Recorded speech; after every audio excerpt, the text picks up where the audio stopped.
कपड़े धोने वाली बहू। शादी के पहले से ही विभा को कपड़े धोने का बड़ा शौक था। कभी नल के नीचे तो कभी तालाब के पास। अरे मेरी नीली वाली लुंगी नहीं दिख रही है। विभा की अम्मा, कहाँ रखी है लुंगी? अरे वो तो विभा ने परसों ही धोकर रखी थी आपकी अलमारी में, देखो वहीं होगी। वो ना मैंने आज धो दी, मुझे लगा कि गंदी हो गई होगी।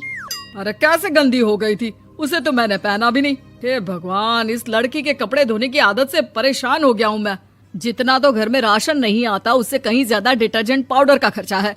इसकी शादी करवा दो, शादी जाए अपने घर में ही करे काम, फिर चाहे घर के कपड़े धोने हो या पूरे गांव के। हाँ ठीक बोल रही हूँ, देखता हूँ मैं कोई लड़का। वो दिन भी आ जाता है जब विभा को देखने लड़के वाले आ जाते हैं। लड़की मुझे अच्छी लगी।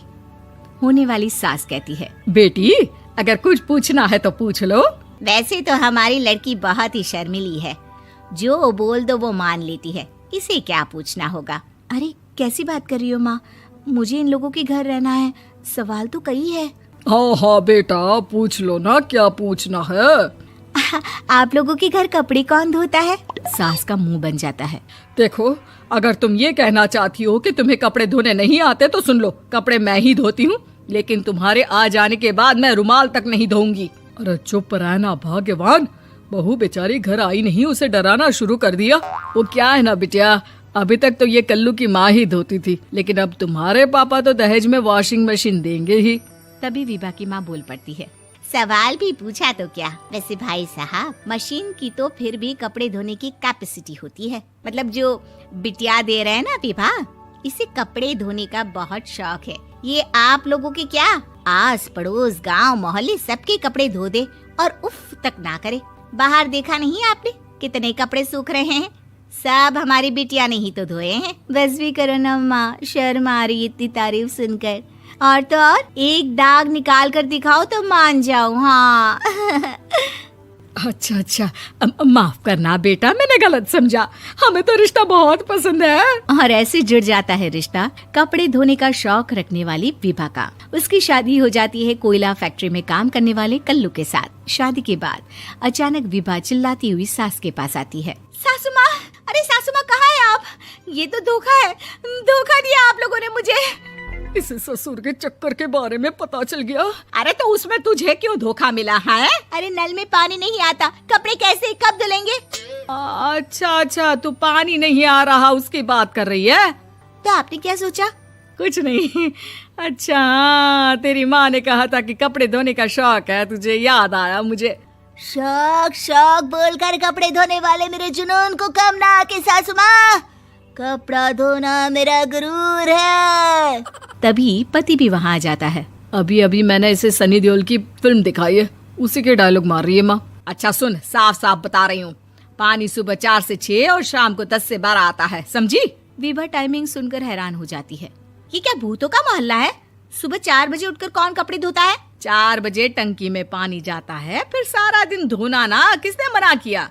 अरे कैसी बात कर रही हैं? 200 लीटर की टंकी में कितने कपड़े धो लूंगी मैं, सुबह ही उठ जाऊंगी मैं। अब क्या था, विभा सुबह 4 से लेकर रात के 12 बजे तक कपड़े ही धोती रहती। एक रोज सास पड़ोस से निकलकर कहीं जा रही होती है कि साथ वाली कहती है, हाँ कल्लू की माँ, जरा ये बताओ कि 2 साड़ी है, 2 ब्लाउज और एक पेटीकोट और एक नाड़े वाला लंबा कच्छा। हाँ तो? अरे तो क्या, कितना लोगी धुलाई ये बताओ। धोबन दिख रहे हैं हम क्या? हमारे पति सरकारी नौकरी से अभी अभी रिटायर हुए हैं और बेटा सुपरवाइजर है कोयला फैक्ट्री में। धोबन समझ रखा है हमें।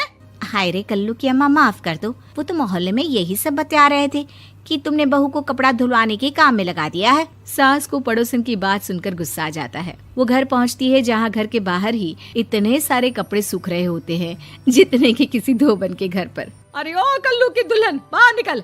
माँ जी यहीं आ जाओ, बाथरूम में चादर धो रहे हैं हम। अरे अभी हम धोते हैं, तुमको बाहर निकलो। ये आस पड़ोस वाले बोल रहे हैं कि हम बहू से कपड़े धुलवा धुलवा कर उसे कपड़ा धोने वाली बना दिए हैं। अरे छोड़ो ना माँ जी, किन लोगों की बातों में आती हो? आस पास के लोगों का तो काम ही होता है कि वो किसी तरह सास बहू को लड़ा दे। बहू सारे घर के कपड़े धोती है, ये क्या कम है? बोलिए। सास को भी लग जाता है कि वो बहू का ये सनकीपन नहीं छुड़वा सकती, इससे अच्छा है कि खुद ही चुप हो जाए। एक रोज सास और बहू मंदिर जाते हैं, जहाँ सास की साड़ी वहाँ खड़ी भीख मांगने वाली से मिलती है। माँ जी क्या बात है, आपकी साड़ी उस भिखारन से कितनी मिल रही है ना? हाँ हाँ देखो तो, दोनों की साड़ी मिल रही है। क्या बात है कल्लू की अम्मा, तुम खुद को तो अफसर की बीवी बताती हो और ऐसी सिंपल सी प्लेन साड़ी पहनकर घूमती हो। सिंपल और प्लेन नहीं है ये साड़ी। तो क्या सोने के धागे से फूल बने हैं? कुछ भी सासू माँ, कुछ भी। हाँ बने थे इस साड़ी में सोने के धागे से फूल। मेरे पति लेकर आए थे मद्रास से स्पेशली मेरे लिए 10,000 की। ताहे भाई साहब इस भिखारन के लिए भी सेम टू सेम साड़ी लेकर आए होंगे 10,000 की। सास उस वक्त तो कुछ नहीं कहती, लेकिन बहू के साथ घर आती है और अलमारी से एल्बम निकाल कर लाती है। ये साड़ी देख रही है, ये वही साड़ी है जिसे मैंने अभी पहना था। इस साड़ी में ये जो चमकदार फूल दिख रहे हैं ना, ये सोने के धागों से काढ़े गए हैं। लेकिन तू लोकल वॉशिंग मशीन ब्रश से घिस घिस कर सारे फूलों को निकाल कर साड़ी प्लेन कर दी। मुझे माफ कर दीजिए सासू माँ। और तो और, जब मैंने तुझे तेरी गलती के लिए कुछ नहीं कहा, लेकिन तूने तो सबके सामने मेरा मजाक ही बना दिया। क्यों? बहू को समझ में आ जाता है कि अब से उसका कपड़े धोना बंद।